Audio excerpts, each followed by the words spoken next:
evening. My name is Tommy McNeal. I am the Minnesota chapter president for NAMIC. NAMIC stands for National Association for Multi-Ethnicity and Communication. I'm serving in my second term as president. We actually are here for the second annual Spring Leadership Forum. The focus is making more business types educated on diversity in the communication industry. This actual forum brings out the best in everyone. It scales from the top level down. And I appreciate everybody's coming out tonight, and it's going to be an exciting event having Gloria Lewis here and Pete Rhodes hosting. Hi, I'm Gloria Lewis. I'm President and CEO of Big Brothers Big Sisters of the Greater Twin Cities, and it's just wonderful to be here with NAMIC tonight. Big Brothers Big Sisters is almost 100 years old in the Greater Twin Cities. We mentor some 3,000 young people on a one-to-one basis, one mentor to one child. We also have a great relationship with some of the members of NAMIC and through Comcast. We're excited that they mentor a number of our children in several schools. So we're really excited about that. The relationship, I think, is strong. I think we have a very similar mission and vision in that we want to make sure that people are giving to children, they're giving to their community, that they're great communicators as well. And we hope that this is something that our children would also pick up, but that NAMIC members understand that we really can work solidly together. Hi, David Tashton, Vice President of Sales and Marketing for the Twin Cities region with Comcast. And I'm really excited about tonight's event for no other reason than Tommy McNeal is in my sales and marketing organization here in the region, a valuable asset for the organization. That's not necessarily why I'm here, but I am very happy that Tommy is a part of it.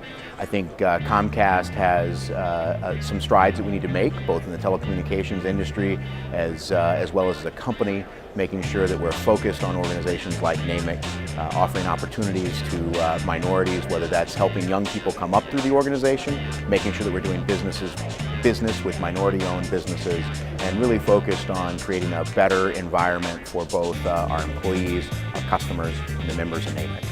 Hi, my name is Charity Best. I'm the president of PRISM, Poised Revolutionaries Interested in Saving the Media, and that's a group at the University of Minnesota. Well, about a year ago, we met Tommy McNeal through an alumni member at the University of Minnesota. His name is Ernest Comer, and he introduced us to Tommy, and Tommy told us about NAMIC, and we thought that it would be a great organization to get involved with because our school, in the journalism school, we have the group PRISM, and we do represent diversity within the journalism school, and that's kind of what NAMIC stands for as well, just representing people of diverse backgrounds and communications, and I thought it would be a great collaboration, and so far we've had a great, excellent year with NAMIC. I was asked to give a little bit of the history on NAMIC Minnesota, which I had the pleasure as well of being president of the chapter for a brief period of time. Many of you don't know, but this is a very special occasion this evening for this chapter of NAMIC Minnesota. We are celebrating 10 years of NAMIC Minnesota in Minnesota. I might add that they are an award-winning chapter, having increased membership by 30% each year for the last 3 years to our current position with well over 300 members in the Minnesota chapter. Ladies and gentlemen, we are honored, and it is indeed a pleasure for us to have such an individual to talk to us about the importance of mentorship. Please welcome Gloria Lewis to our stage. Ms. Lewis. There are a couple of things about leadership that I think are important and I want to share with you. And I particularly want to share these things being here in Minnesota, because I think it's important. First of all, we live in a global world. Global, G-L-O-C-A-L. You don't have to go outside of the city limits to be in any country in this state. I also want you to know the next workforce that is coming up in this state are Latinos, African-born, then African-American. And I want you to know that the workforce will also be determined that at this time in this state, our white population has a zero birth rate. Who knows what that means? You know what a zero birth rate means? It means that more people are dying than are having babies. That means that you don't have a workforce in 20 years. If people stop, Oh, I'll wait until I'm 52 to have one. Don't do that. Trust me, don't do it. So we need to look at how diverse we are in this particular state. This is an anomaly across. I don't know if anybody's waking up and looking at this. I'm looking at this stuff because I know the people that work for me. I have Hmong staff, Latino, African American.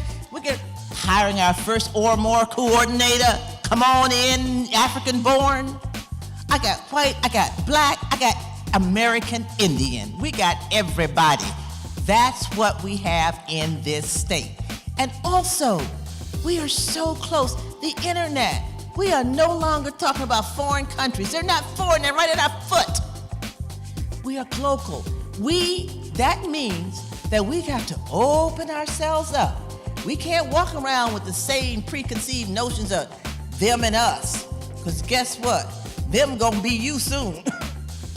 If you have to be able to work with people and see that they all bring value to the table. I love the diversity that we have. And I think we overuse diversity sometimes. Well, we just say everybody.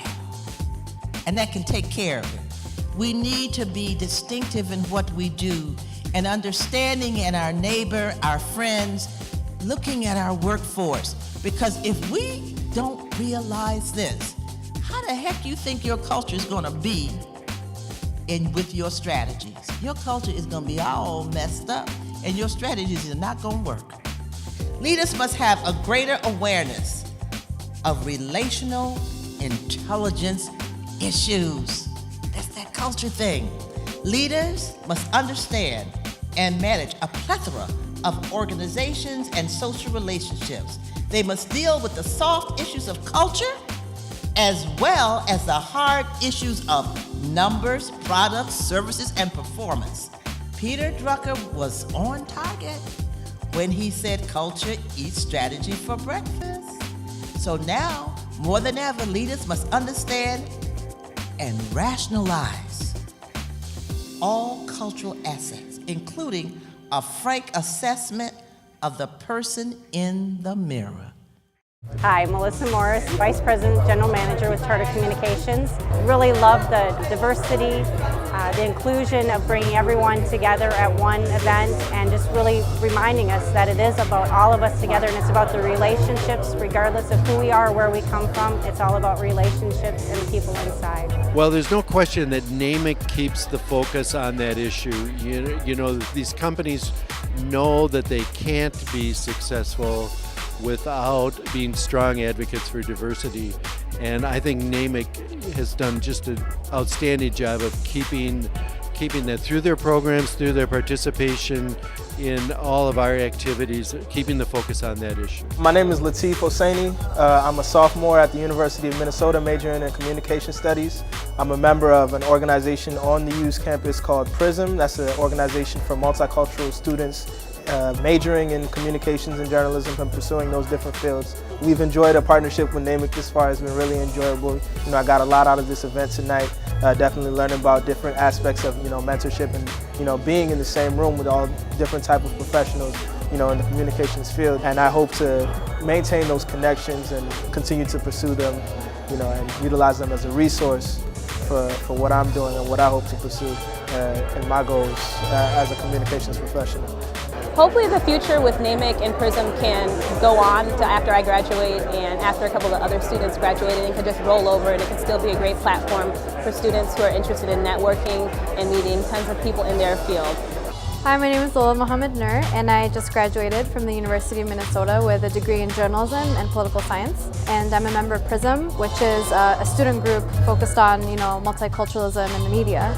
In terms of giving advice for young people interested in joining NAMIC, I would just say follow your passion. For me personally, communications has kind of been a roller coaster. I've been told, I can't make it because I'm a person of color, because I'm a Muslim woman. Oh, you can't succeed in journalism or whatever it is. But I feel like if you put your mind to it, you network with the right people, attend events like these, I think the sky's the limit. I think these NAMIC events, and as a past president of NAMIC's Minnesota chapter, I think the momentum here in Minnesota with NAMIC is just exceptional, and I'm really proud to be part of this operation. As Gloria Lewis talked about, the flywheel on the bus, or the flywheel of life, this flywheel is continuing to roll here in Minnesota with NAMIC.